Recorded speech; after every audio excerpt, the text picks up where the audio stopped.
Oi pessoal, tô aqui pro meu primeiro quadro de entrevistas, pro meu canal do YouTube, e não poderia deixar de entrevistar o meu médico preferido, que é o Dr. Igor, que para quem não sabe, ele também é meu marido, ele é médico urologista, e hoje a gente está aqui para falar um pouquinho da interação entre a urologia e a nutrição, certo? Igor, fala pra gente um pouquinho da tua trajetória na medicina. A minha graduação eu fiz na Universidade Federal do Paraná, 6 anos de faculdade. Depois disso, 2 anos em cirurgia geral, pela mesma universidade no Hospital de Clínicas. E depois mais 3 anos de urologia na Universidade Estadual de Londrina. Durante esse período eu fiquei em torno de um mês em Los Angeles fazendo um acompanhamento. E depois, logo depois da formação, eu vim para Cornélio, onde eu estou desde 2011. Igor, e fala um pouquinho pra gente o que é a especialidade da urologia, porque muita gente não sabe o que a urologia trata. Urologia é uma especialidade bastante ampla, apesar de muita gente pensar que urologia é igual a próstata, mas urologia é uma especialidade bem ampla. A gente atende tanto homens como mulheres, tem gente que acha que é só de uma especialidade masculina, né? Então, a urologia abrange toda a parte do aparelho urinário, né, que inclui rins, bexiga, e a parte reprodutora, no caso masculina, envolvendo a parte de testículos, próstata, pênis, e as mulheres a gente tem um acompanhamento no que tange a parte de oncologia, né, câncer de rim, bexiga, isso envolve a parte masculina, infecções do aparelho urinário e a parte de cálculo renal, que atinge, né, os dois sexos. Legal, então é interessante deixar claro tudo que a urologia abrange. Então vamos entrar no assunto cálculo renal, que tem muito a ver com a nutrição. Igor, fala pra mim, quem são as pessoas mais predispostas a ter cálculo renal? Certo. Bom, cálculo renal pode se chamar de doença, tá? Porque não é um simples probleminha. O cálculo renal pode inclusive levar à morte, dependendo do caso. Mas é uma doença que atinge ambos os sexos e tem uma prevalência maior no sexo masculino, tá? As pessoas que estão mais predispostas a formarem cálculos são pessoas que têm uma baixa ingesta de água durante, né, a sua rotina diária, são pessoas que vivem em áreas por natureza mais quentes, são pessoas que atualmente, né, a incidência do cálculo renal aumentou muito, baseado em que aumentou-se o sedentarismo, a dieta tem uma base maior em calorias, em proteínas, né, em sódio. Então, isso é uma dieta mais recente do mundo ocidental, né? E isso tudo leva à formação de cálculo renal mais comumente. Então, essa população específica que tem esse tipo de hábito está mais predisposta a sofrer com essa doença. E olha a nutrição, né, pessoal, entrando no assunto. A gente pode melhorar muito as condições de quem tem essa predisposição da formação do cálculo renal se seguirem orientações nutricionais adequadas. Abrindo um parêntese, o cálculo renal é a famosa pedra no rim, tá? Igor, agora vamos falar um pouquinho sobre a prevenção desse cálculo renal. O que você sugere para as pessoas que estão nos vendo para fazer realmente essa prevenção? Porque cálculo renal, dizem que a dor é absurda. Eu, graças a Deus, nunca tive, espero não ter, mas quem teve diz que é uma dor absurda. Então, como você mesmo disse, pode até matar, tá? Ah, é uma pedrinha no rim, não, gente, é coisa séria, tá? Então, vamos falar de prevenção, vamos falar de prevenção? Então, como a gente estava dizendo, né, o cálculo renal é uma doença e aquela população em específico que eu estava dizendo que tem uma prevalência maior, né, pessoas que moram em regiões mais quentes estão mais predispostas a terem cálculos. Bom, isso não é uma coisa que a gente vai conseguir mudar, certo? A gente não vai mudar lá para Alasca para evitar a formação de cálculo renal. A gente continua morando aqui em Cornélio, que é uma região quente. Existem outras coisas que a gente pode fazer. Então, existem coisas que podem ser mudadas e coisas que não podem ser mudadas. Regiões quentes, né? Herança familiar, herança genética, então isso também não tem como a gente mudar. Basicamente seria isso. O que a gente pode trabalhar em cima para prevenir seria ter uma boa ingesta de líquido e assim, né, tem a famosa pergunta, quanto de líquido seria o ideal para se beber? Não existe, na verdade, uma meta. Cada organismo é diferente, são pessoas de diferentes estaturas, pessoas de diferentes pesos, então cada um tem o seu tem sua necessidade diária. Tem pessoas que trabalham sentadas o dia todo, tem pessoas que trabalham perto de fornalhas. Essas pessoas vão precisar de uma ingesta maior para suprir a perda. Então, uma medida indireta seria sempre observar a cor do xixi, né? A urina tem que estar transparente. Isso seria uma medida indireta de observar como é que está a hidratação do organismo. Então, urina estando sempre transparente, quer dizer que a gente está se hidratando bem. Uma urina muito amarelada, quer dizer que a urina está saindo concentrada, a urina está se saturando. E a partir do momento que a urina fica concentrada, é nesse momento que a gente abre uma chance maior para começar a formação de cálculos. E se isso se torna rotina na vida da pessoa, baixa ingesta de líquido, uma perda de líquidos muito grande aí por suor, isso vai aumentar a saturação urinária e isso pode levar a uma formação de cálculo. Agora, o que seria essa saturação urinária? Um exemplo bem simples que eu dou para as pessoas que me procuram no consultório.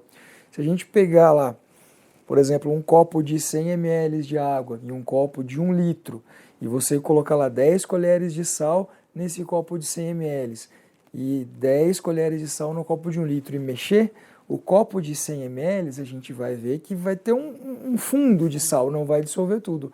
No copo de 1 litro, pelo contrário, depois que a gente mexer, a gente vai ver que desaparece o sal, não sobra nada.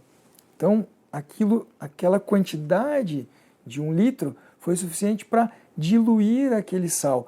E aquele sal, se a gente virar o copo, não vai ficar nada no copo, vai embora. Exatamente. Ao passo que o copo de 100 ml, que a gente colocou as mesmas 10 colheres, se a gente virar esse copo, ainda vai ficar um monte de sal no fundo. Se a gente pensar nos rins, se a pessoa está ingerindo uma quantidade pequena de líquido, a urina ela é um meio para levar todas as impurezas.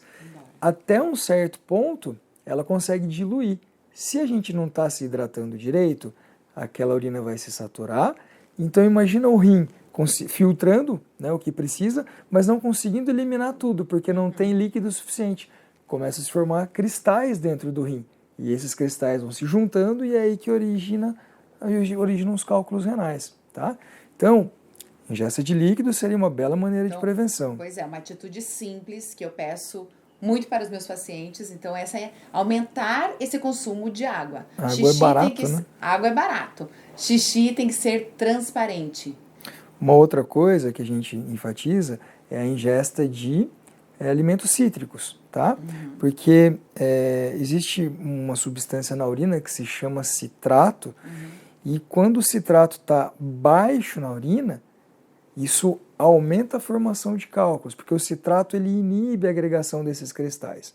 Então a hipocitratura é uma causa muito comum de formação de cálculo. A gente consegue, existe citrato para repor, mas a gente costuma dizer que os alimentos cítricos, né, o consumo diário disso, numa quantidade boa e diversa, pode também ajudar a prevenir a formação de cálculo. Outra coisa, diminuir, para quem já tem essa predisposição à formação de cálculo, diminuir o consumo de proteínas animais, principalmente das carnes vermelhas, diminuir a ingesta de alimentos muito calóricos. Tá? Atualmente a gente sabe que o cálculo renal, assim como outras doenças como pressão alta, ácido úrico alto, isso faz parte de uma doença metabólica e isso afeta o organismo como um todo.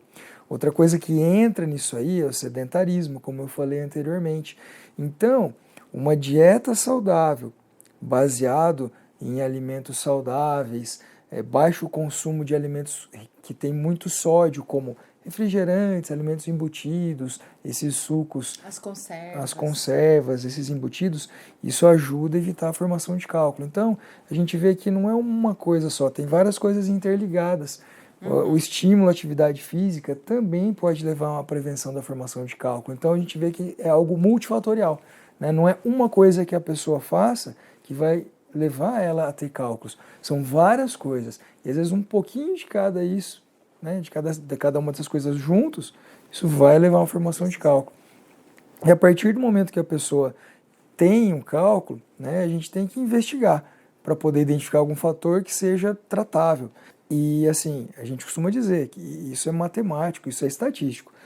Quem teve uma cólica renal, existe uma chance de ter isso de novo em 5 anos de 50%. Então é muito grande. É muito grande. Basicamente assim, metade das pessoas que tiveram uma cólica renal hoje, em um período de 5 anos, a metade delas vai ter de novo.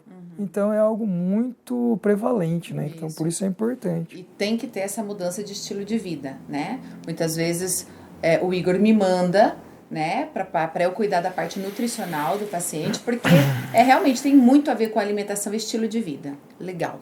Igor, agora a gente vai falar sobre o tratamento. Então tá lá, o paciente apareceu com cálculo renal. O que faz? Como proceder? Certo. Bom, aí também não dá pra gente generalizar o tratamento, né? A gente pode falar em caso cirúrgico e não cirúrgico. Exato. Então, a parte de prevenção nós já falamos, agora estamos falando daquela pessoa que está sofrendo com dores pelas pedras, né? Bom, aí vai depender muito de tamanho de cálculos, quantidade de cálculos, se é em um, se é em 2 rins, e a localização, tá? O cálculo que está localizado dentro do rim, dependendo do tamanho, ele pode não levar o rim a um sofrimento. Mas o cálculo que se deslocou do rim para o ureter, que é o canalzinho que liga o rim até a bexiga, essa pessoa vai experimentar as tais cólicas renais, né? Que é uma dor que se compara até mesmo ao parto normal. Isso é coisa de livro, né? Acho que tem que ter tido as duas coisas para poder fazer essa comparação. Mas enfim, para os pacientes que têm cálculo localizado no ureter, né, esse é o paciente que vai acabar se dirigindo ao pronto-socorro com dor e às vezes é o canal, certo? É o canal. E vai acabar internado para a gente poder avaliar. Paciente com cálculo no ureter, dependendo de tamanho, dependendo da localização, se não há nenhum sinal de infecção, se a dor é facilmente controlável, até pode se aguardar ver se o cálculo sai sozinho, tá? Mas se o cálculo estiver enroscado, a dor não melhorar, tiver sinais de infecção, a gente tem que tratar isso aí de uma maneira, hoje em dia, muito tranquila. Tá? É um procedimento que a gente faz no centro cirúrgico, a gente entra com o aparelho pela própria uretra, entra na bexiga e sobe até esse cálculo pelo ureter, para poder quebrar ele. Hoje em dia a gente dispõe de laser para poder fazer a fragmentação do cálculo. E isso operou num dia, no dia seguinte a pessoa está liberada para casa. Agora, aqueles cálculos que estão localizados dentro do rim, aí depende também de tamanho, tá? Existe o tratamento não invasivo, que isso a gente pode fazer no próprio consultório, que a gente chama de litotripsia extracorpórea. Popularmente se chama de laser, né? As pessoas conhecem como laser, mas na verdade isso não é laser, tá? Isso é um procedimento que a gente faz no consultório, a pessoa chega, vai ficar deitada em uma mesa onde a gente vai colocar um dispositivo próximo da localização do rim e localizar esse cálculo.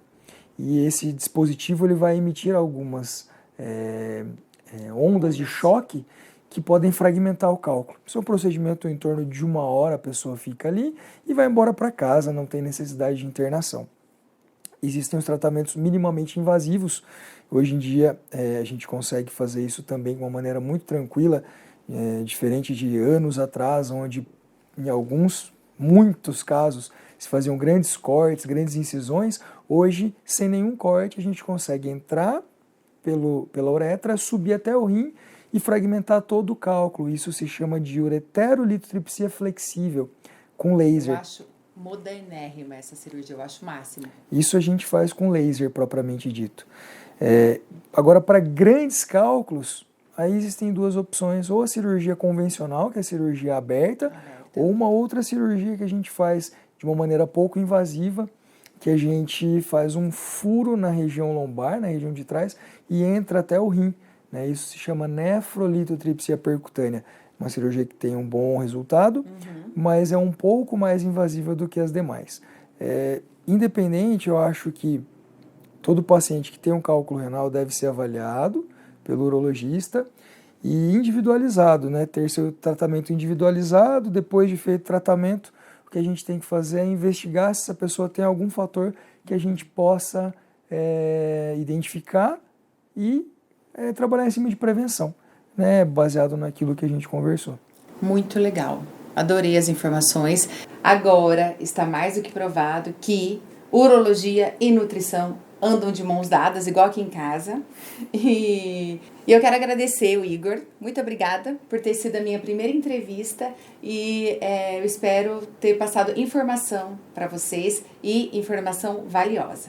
Eu adorei essa primeira entrevista e eu acho que ficou bem claro e informativo para você que está em casa, né? Que a nutrição e a urologia andam de mãos dadas. E que você pode sim ter qualidade de vida e fazer prevenção e que tenha chegado aí para vocês informação e informação de qualidade. Quem gostou pode comentar aí embaixo, pode dar um like pra gente e até o próximo vídeo.